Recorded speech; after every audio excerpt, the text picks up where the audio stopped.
तर मित्रांनो, हा व्हिडिओ खास करून यंग मुलांसाठी सांगतो आहे की महत्त्वाचा व्हिडिओ बनावा लागेल की मित्रांनो, तुम्ही बाईक घेऊन जात असाल तर सावधगिरी बाळगा, स्लो चालवा. कारण ह्या मित्राचं काय झालं, बाईक चालवत असताना गाडीचा कंट्रोल सुटला आणि ब्रेक मारला. ब्रेक मारून गाडी कंट्रोल न झाली, पडला. तो पडल्यानंतर डोक्याला मार लागला आणि त्याचा मृत्यू झाला. तर मित्रांनो, तुम्ही कुठे पण निघाले बाईकवरती तर सर्वप्रथम हेल्मेट घ्या. हेल्मेट घातल्याशिवाय बाहेर गाडीवर निघू नका. दुसरी गोष्ट सांगतो, महत्त्वाचा विषय आहे मित्रांनो. तर आता नवीन कायदा नियम लागू झाला आहे.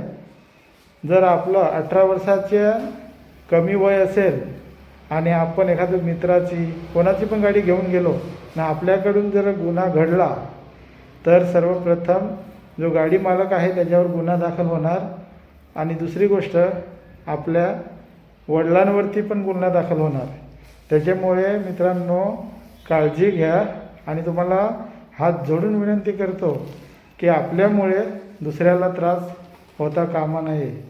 बाईक एक मशीनच आहे, तिला जसं आपण सांभाळून चालवू तेवढं चांगलं आहे, नाहीतर तिचं दुष्परिणाम खूप बेकार होतात. तर मित्रांनो, खरंच सांगतो, काळजी घ्या. आपल्यामुळे दुसऱ्यांना पण त्रास नको. तर एवढंच बोलून ह्या व्हिडिओमध्ये